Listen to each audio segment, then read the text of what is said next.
Bonsoir, monsieur le comte. Bonsoir, monsieur Edmond de la Verge.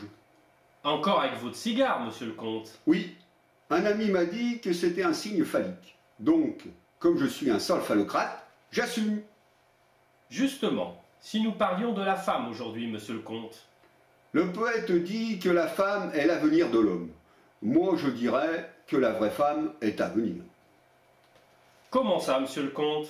Entre les chiennes qui gardent et défendent leurs os, et les autres le foyer, il y a peut-être un troisième sexe possible. Troisième sexe. Voilà qui est bien étrange, monsieur le comte. Façon de parler, bien sûr. Mais pour quelle raison tant d'hommes choisissent le célibat ou un compagnon du même sexe? Parce que la vie avec une femme est devenue impossible. Faut être à la fois doux, tendre, gentil, soumis, bricoleur du dimanche, puis macho et viril la nuit venue. Clark Kent le jour et Superman la nuit. Monsieur le comte, vous n'êtes qu'un misogyne de la pire espèce. Mais non, monsieur de la Verge, j'adore les femmes. Tant qu'elles ne quittent pas la cuisine et le plumard. Elles sont depuis l'aube de l'humanité les vestales qui gardent le foyer. Et d'ailleurs, n'est-ce point le lieu idéal de leur épanouissement? Quelle plus noble tâche en effet que de s'occuper de son époux qui rentre le soir éreinté par son labeur. Et n'oubliez pas que c'est elle qui éduque notre progéniture dans les valeurs sacrées de notre société. Mais la libération des femmes alors? Tout a déraillé dans notre société, monsieur de la Verge, le jour où la femme s'est mise en tête qu'elle aussi pouvait aller chasser le bison. Ceci dit, elle n'a pas craché sur l'arrivée de la machine à laver. Mais c'est faire fi des sociétés matriarcales. Relisez l'histoire. Il y a toujours eu des lopettes, monsieur de la Verge, et ça remonte à la nuit des temps. Enfin, monsieur le comte, n'êtes-vous pas révolté quand une femme pour un poste identique gagne 20% de moins en salaire qu'un homme? Certes, mais ça ne prouve qu'une chose. Comment? Leur rapport difficile avec l'argent et leur inaptitude génétique à s'enrichir. Vous êtes vraiment incorrigible, monsieur le comte. Je plaisantais là. Elles sont en fait intraitables avec l'argent. Elles ont une idée très précise et à la fois très particulière du pouvoir qu'il peut représenter. Dans un couple, si la femme a un salaire supérieur à son mari, eh bien, elle se tire, car elle ne supporte pas de vivre avec un tocard, un loser qui ne peut même pas s'offrir une Rolex. Le mâle dominé perd sa virilité et donc n'est plus respectable. Permettez-moi de revenir sur une réalité. La femme gagne moins que l'homme. Vous oubliez un fait de taille, monsieur de la Verge. Elles vivent beaucoup plus longtemps. Alors de fait, elles gagnent plus, forcément. Personne n'a jamais osé faire ce calcul. Et pourquoi vivent-elles plus longtemps, monsieur de la Verge?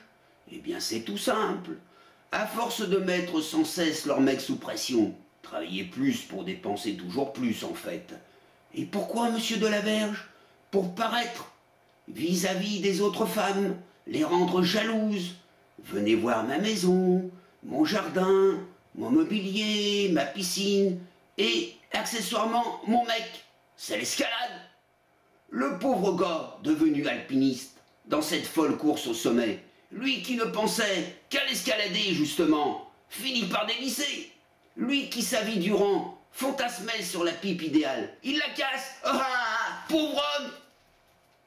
Enfin, monsieur le comte, vous ne reconnaissez pas l'égalité des sexes?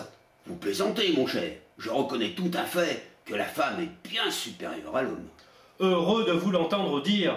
C'est simple, on lui doit la vie.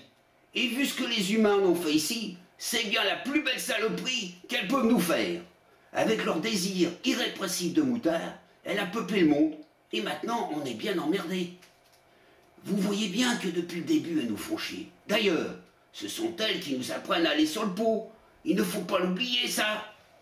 Vous dites cela, mais c'est parce que vous ne savez pas les écouter, les contenter. Vous avez bien dit contenter, monsieur de la Verge. Les contenter, c'est une plaisanterie.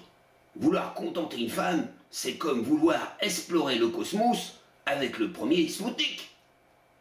Vous n'allez quand même pas, comme dans les temps obscurs, diaboliser la femme. Nommer la femme créature du diable, c'est plutôt un bel hommage. Car enfin, Soyons honnêtes, nous les hommes, on les aime comme ça, envoûtantes, mystérieuses, langoureuses, bref, avec le feu au cul. Et le diable, c'est vous, je suppose. Ne faites pas un réquisitoire, moi je ne suis qu'un vil suppôt. Ah, vous savez, pour mériter, il faut quelques atouts. Riche, beau, célèbre, bref, tout le palmarès. Donc j'ai hélas un manque, monsieur de la Verge. Je ne suis pas encore assez célèbre. Non seulement il faut être César, mais en plus, il faut avoir le trophée pour basculer la schtroumpfette. Ah, vous ne doutez pas de votre, comment dire, de votre apparence physique? Comment croyez-vous que Landru les attirait, hein? Par la barbe, mon cher, par la très sainte pilosité. Vous exagérez encore. Elles ne sont pas toutes attirées par ça. Mais bien sûr que si. Elles vont jouer les cinq touches, parler de sensibilité, de douceur. Mais quand apparaît un Cro-Magnon tout poil dehors, leur libido s'affole. Et vous ne pouvez plus arrêter ces furies. Ce qui les attire, monsieur de la Verge, c'est le muscle. Et alors, elles grimpent au rideau. Ceux-là même qu'on s'est fait chier installer, d'ailleurs.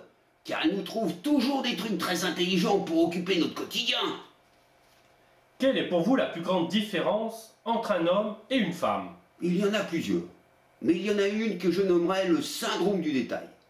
Vous avez observé, monsieur de la Verge, avec quelle science elles savent harceler les hommes, laisser traîner quelque chose. C'est l'apocalypse. Une chaussette devient une merde d'éléphant. Une goutte d'eau sur le sol de la cuisine. C'est un iceberg qui va couler le Titanic. C'est par le détail qu'elles nous empoisonnent la vie. Même dans les moments les plus... dont on peut douter du naturel, remarquez. Elles sont capables de déclamer qu'il faut refaire la peinture du plafond. Je n'invente rien. Alors ceux qui croient encore au romantisme féminin, pur fantasme.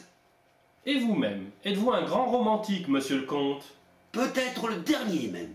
J'ai griffonné un beau poème en éloge à la femme, justement. On vous écoute, mais on s'attend au pire.